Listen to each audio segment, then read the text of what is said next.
O sentido da audição é realizado por um processo conhecido como transdução auditiva.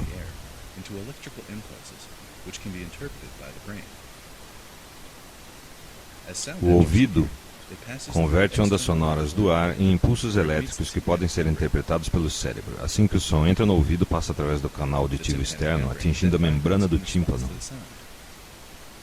A membrana do tímpano vibra então em resposta ao som.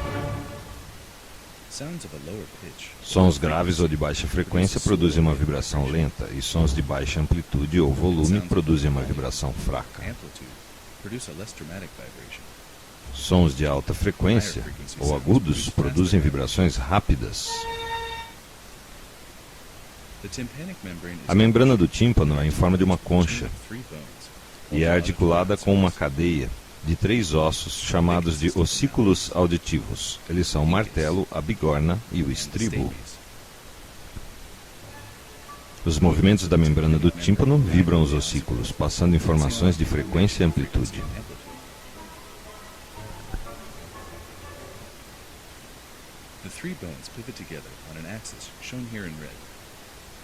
Os 3 ossos seguem um eixo pivotal, mostrado aqui em vermelho.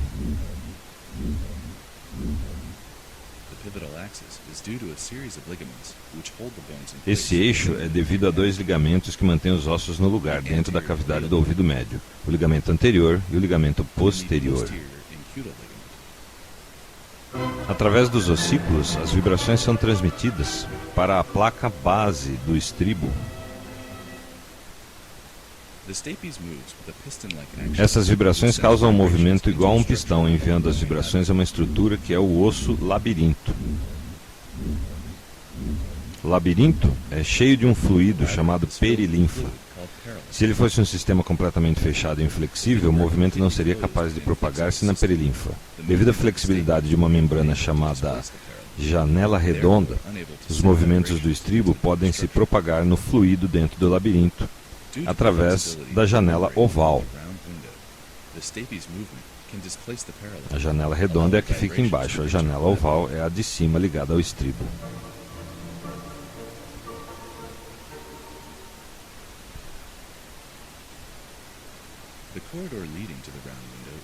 As vibrações se propagam na parte espiral, conhecida como cóclea.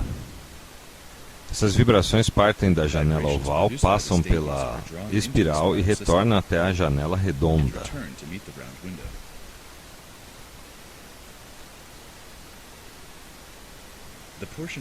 A porção dessa passagem espiral em que as vibrações sobem é chamada de escala vestibular. A porção descendente é chamada de escala timpânica.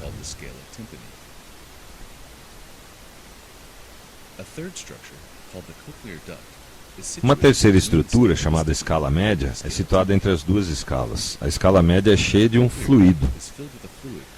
Em uma visão de corte, as separações dos fluidos por 2 membranas fica visível. Elas são a membrana tectórica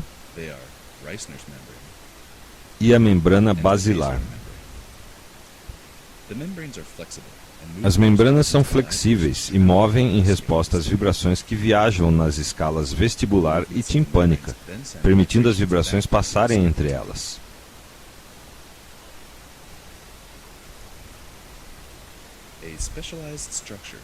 Uma estrutura especializada chamada órgão de corte é situada na membrana basilar. Quando a membrana basilar vibra, estimula o órgão de corte que envia impulsos nervosos ao cérebro através do nervo coclear.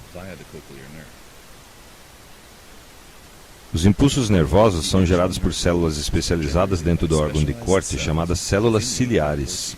As células ciliares são cobertas pela membrana tectorial. Assim que a membrana basilar vibra, minúsculos cílios encostam na membrana tectorial, disparando impulsos elétricos das células ciliares.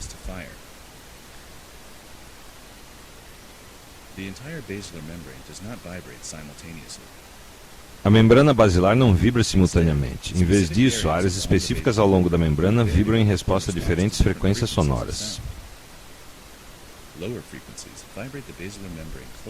Frequências baixas vibram a parte alta da espiral, ao passo que frequências altas vibram a parte baixa da espiral.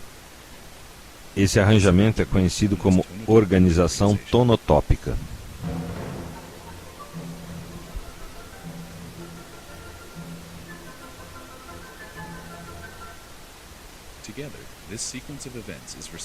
Juntos, essa sequência de eventos é responsável pela percepção acústica do mundo em nossa volta.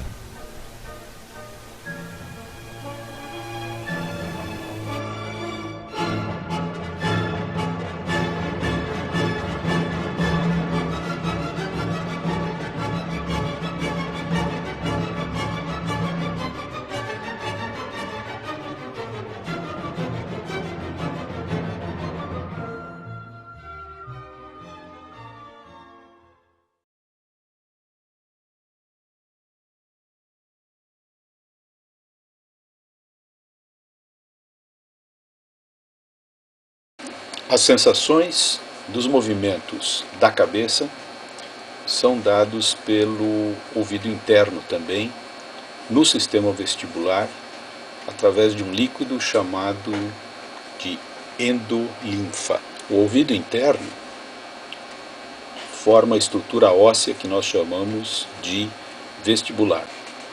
O espaço do osso labirinto é oco, mas é cheio de um fluido chamado de perilinfa. Peri em grego significa ao redor de. E aí nós vamos ver que depois vai ter um líquido chamado de endolinfa. Endo em grego significa por dentro de. Esses ossos são responsáveis pela nossa sensação de posição no espaço e equilíbrio. Tem 3 semicírculos, cada um a 90 graus do outro. É como se eles formassem uma espécie de cubo dentro de nós.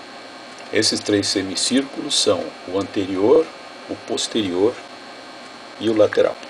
Os 3 semicírculos são interconectados, como vocês podem ver. Cada um desses semicírculos termina numa área um pouco mais grossa, chamada de ampola. E é dentro dessa ampola que ficam os sensores de movimento do corpo. As cristas ampolares, que se movimentam com o movimento da endolinfa e avisam o cérebro como que a nossa cabeça está posicionada. E vamos agora ver os movimentos da endolinfa em relação aos movimentos da cabeça, como é que funciona. Para melhorar a visualização, nós vamos colocar umas bolinhas dentro dos tubos, só para a gente ver o movimento das bolinhas, que no fundo vai ser o movimento do líquido. Para ficar mais didático, nós vamos ver só os movimentos do osso labirinto do lado esquerdo. Vamos começar com rotação em torno do eixo. Esse movimento de fazer não com a cabeça é melhor visto no semicírculo lateral.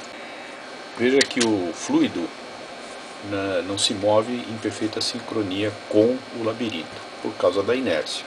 Mais ou menos como se a gente estivesse correndo com um copo d'água.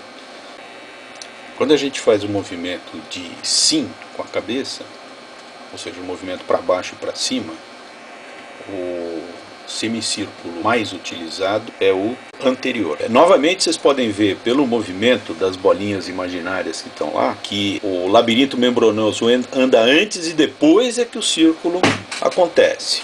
Agora, para o movimento de lado da cabeça, aquele movimento que a gente faz para fazer ginástica, para acordar, esse acompanha um plano onde está o semicírculo posterior. Então vocês vejam que a gente vê o equilíbrio da cabeça, ele usa esses 3 semicírculos do labirinto. Agora, o nosso equilíbrio é dado, além desses semicírculos da cabeça, também é dado pelos nossos olhos e os terminais nervosos das nossas juntas. Quer dizer, a perna manda para o cérebro o que ela está fazendo. E esses 3 elementos nos ajudam a nos equilibrar.